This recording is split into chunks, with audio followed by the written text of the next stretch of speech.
வணக்கம் நண்பர்களே. போன பாகத்தில் அச்சரப்பாக்கத்தோட கிறிஸ்மஸ் அழகு பாதியை தான் பார்த்தோம், மீதி உள்ளதை இப்போ பார்க்குறோம். இப்போ நம்ம அதில் விட்டதுலேருந்தே கண்டினியூவாக பண்ணி வந்துக்கிட்டு இருக்கோம்.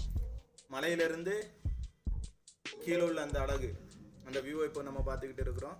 இந்த கபி மேலேருந்து நம்ம எடுத்துக்கிட்டு இருக்கோம். நிறைய பேர் ப்ரேயர் பண்ண வந்துட்டு போயிட்டு இருக்கிறாங்க. வாரவங்க கொஞ்சம் குடும்பத்தோடு வந்து டைம் ஸ்பெண்ட் பண்ணி அதோட அழகு, அந்த புனிதத்தன்மை கெடாத அளவுக்கு என்ன பண்ணாம எல்லாம் செஞ்சுட்டு ஃபோட்டோ எடுத்துகிட்டு போகிறாங்க. அதுக்கப்புறம் நம்ம அப்படியே சர்ச்சுக்கு வந்துட்டோம். சர்ச்சை காட்டணும்ல, சர்ச்சுக்கு வந்துட்டு சர்ச்சை காட்டாமல், அதுவும் கிறிஸ்மஸ் குடியில் காட்டாமல் எப்படி போக முடியும்? நல்லா சரி, ஓகே, குடியில் பார்த்துடலாம் அப்படிங்கிறதுக்காக வந்தாச்சு. இதுதான் சர்ச்சோட ஃப்ரண்ட் வியூ. முன்னாடியே குடியில் கட்டி பீடம் போட்டு அதில் தான் மாசு நடந்திருக்கு. சைடில் ஒரு கிறிஸ்மஸ் ட்ரீயும் வச்சுருக்காங்க. இதுதான் மாதா சிறுபம். நல்லா அருமையான பட்டு சேலை கட்டி மாதாவை அவ்வளோ அழகாக காட்டியிருந்தாங்க. ரெண்டு பக்கமும் செடி வச்சு சீரியல் போட்டு ரொம்ப சூப்பராக இருந்துச்சு. நேரில் பார்க்குறதுக்கு நம்ம கேமராவில் எப்படி இருக்கோ அது நேரில் அவ்வளோ அருமையாக இருந்துச்சு. நிறையாவே செலவு பண்ணியிருக்காங்க, நிறையாவே மனக்கட்டிருக்காங்க. அதுக்கப்புறம் பூஞ்செடி எல்லாம் வச்சு குடில், அருமையான குடில். பாலன் பிறக்கிறது, அந்த சீரியல் ஸ்டாரு, அந்த பாஸ்கா மெழுகுதிரி எல்லாம் வச்சு, அப்புறம் நம்ம பாலன் ஏசுக்கு மட்டும் தனியாக லைட் செட்டிங் வச்சு அவ்வளோ அருமையாக காட்டியிருந்தாங்க. பார்த்தீங்கள, சிம்பிள் ஆனால் பார்க்குறதுக்கு அவ்வளோ அழகாக இருக்குது. குடியில் நிறைய கசகசன்னு இல்லாமல் இருந்தாலும் பார்க்கறதுக்கு அழகாக அவ்வளோ அருமையாக பச்சைன்னு காட்டியிருந்தாங்க. ஸோ பாலன் ஏசு அவங்களுக்கு தனி லைட் வச்சு தனியாக ஃபோக்கஸ் ஆகுற மாதிரி வச்சுருக்காங்க. அப்படியே நம்ம ஃபுல்லாக வியூ பண்ணிவிட்டு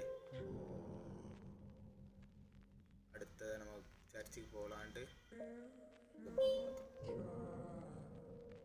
இதில் உள்ள அந்த கார்டை எடுத்து யாருக்கு என்ன இது தேவையோ அதை நம்ம வாங்கி கொண்டு வந்து கொடுத்தோன்னா இவங்க அவங்ககிட்ட கிஃப்ட் ப்ரெசென்ட் பண்ணிடுவாங்க. கிறிஸ்மஸ் கிஃப்ட்டு, அதாவது கஷ்டப்படுறவங்களுக்கு நம்ம ஹெல்ப் பண்ணுற மாதிரி அந்த கிறிஸ்மஸ் ட்ரீயில் தான் இருந்துச்சு.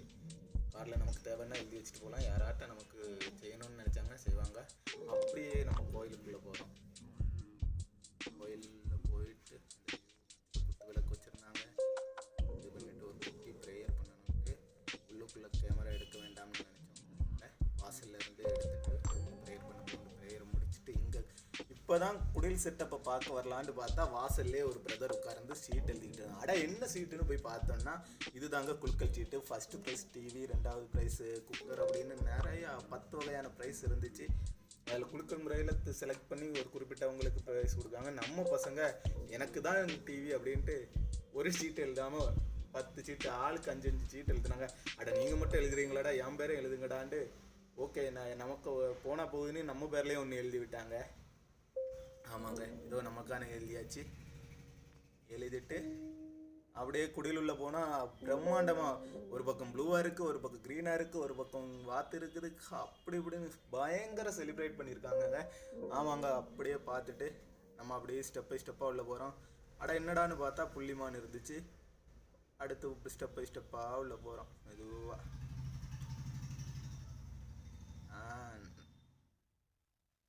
அந்த blue colour light, green colour லைட்டுன்னு அடடடடடா, ஒவ்வொரு ஏரியாவையும் கலர் கலராக பிரம்மாண்டமாக வச்சுருந்தாங்க.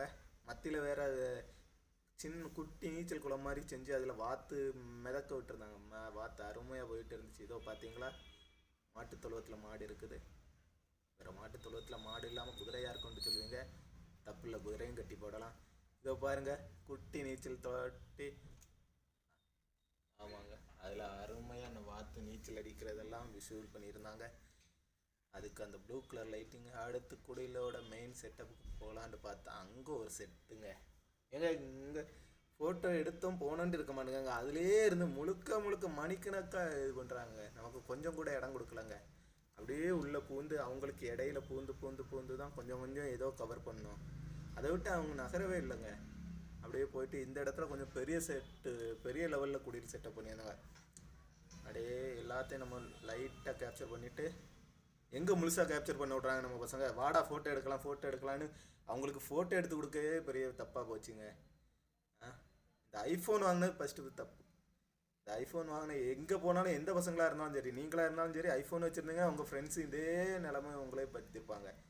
அதுவும் ஃபோட்டோ சரி எடுக்கும், அவங்களுக்கு நல்லா எடுப்போம். நமக்கு ஒன்று தலையில் பாதி இருக்காது, இல்லைன்னா கருப்பாக எடுத்து வச்சிருவான். அவனை கேட்டால் இருக்கிறது தான் வரம்மா. அவனை அங்கே பாருங்க ஃபோட்டோ எடுக்கிறதுக்கு வெயிட் பண்ணிக்கிட்டு ஸ்வெட்டரும் கிட்டருமா வச்சுக்கிட்டு நிற்பான். அவனை என்ன சொல்ல, அப்படியே ஃபுல்லாக ஒரு செட்டப் எடுத்துகிட்டு இதோ பாலநேசுவையும் கொஞ்சம் எடுத்துகிட்டு பார்த்தீங்களா நல்லா பல பல பல பலன்னு அந்த லைட் செட்டிங்னா அப்படியே தூக்கி கொடுத்துச்சிங்க கலர் கலராக.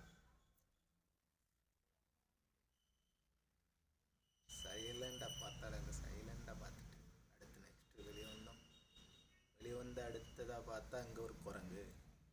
அட என்னடான்னு பார்த்தா இந்த குரங்கு மேலேருந்து அடிக்கடி இறங்கி வரதும் கீழேருந்து ஏதாட்டம் எடுத்து பொறுக்கி சாப்பிட்றதுமாக இருந்து அங்கே வாங்கின கேக்கு வேறு ஒரு கேக்கு இருந்துச்சு, கேக்கையும் பிடிங்கிட்டு போயிடுச்சு.